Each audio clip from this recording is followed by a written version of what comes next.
Hi, friends. Thanks for downloading the Money Girl podcast. I'm Laura Adams, the author of Money Girl's Smart Moves to Grow Rich. Get the paperback or ebook from your favorite bookstore. A podcast listener named Amy asks, I'm in my late 20s and already have about $20,000 in credit card debt. I only have $2,000 in savings, but my 401k has over $20,000. Should I use my retirement funds to pay off my credit cards? If you have money sitting in a retirement account, it can be awfully tempting to spend it. I'll cover what you need to know about dipping into retirement savings and whether using it for credit card debt is a smart move. Different types of retirement accounts have different rules for taking withdrawals. Since Amy asked about her 401k, that's the type we'll focus on today. A 401k is a common type of retirement plan that's offered by many employers. You elect to have your company deposit a percentage or a flat dollar amount from each paycheck into your 401k before taxes are taken out. That's a nice benefit because you don't pay tax on contributions or their investment earnings until you take distributions in retirement. For 2012, you can contribute up to $17,000 or up to $22,500 if you're age 50 or older. Additionally, many employers encourage workers to save by matching contributions and depositing additional funds into their accounts. What trips up many people about workplace retirement accounts is that you can't just withdraw money anytime you want, the way you could with a bank savings or a taxable brokerage account.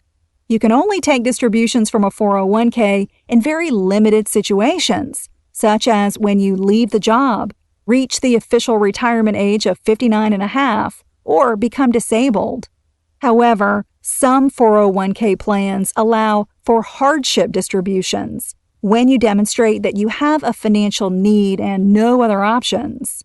Hardships are specific circumstances approved by the IRS. They include paying for college, buying a main home, avoiding foreclosure on your primary residence, or having unpaid medical or funeral expenses. So Amy would have to prove that her credit card debt was related to a permitted hardship in order to take a withdrawal. Though hardship distributions may be allowed in some 401k plans, I never recommend them because they're expensive. Distributions are subject to income tax plus an additional 10% early withdrawal penalty if you're younger than age 59 and a half. Also, if you think you can take a distribution and simply reimburse the plan later on, think again. Contributions to a workplace retirement plan must come from payroll deductions. You can't just make a random additional deposit. If you don't qualify for a hardship distribution, some 401k plans do allow loans. When you take a 401k loan, you can spend it any way you like, including on credit card debt.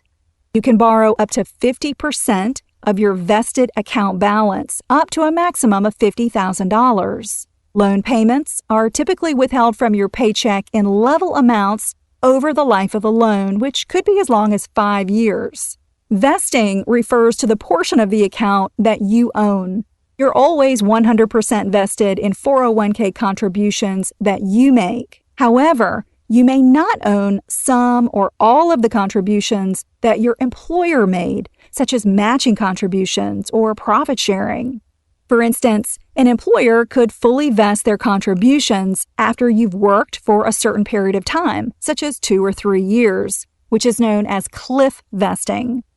They could vest on a percentage basis, such as 20% each year over a 5-year period, which is known as graduated vesting. And some 401k plans give immediate vesting from day one, so check your plan document or ask your benefits administrator for details. Amy said she has over $20,000 in her 401k. Let's say that her vested portion is $16,000. If loans are permitted, she could borrow a maximum of $8,000 or 50% from the account. There's no tax on money borrowed from a 401k if you repay it according to the rules. However, you do have to pay interest to your account at a rate specified in the plan document. Taking a loan from your 401k is a better option than taking a hardship distribution. However, it isn't necessarily a wise decision either.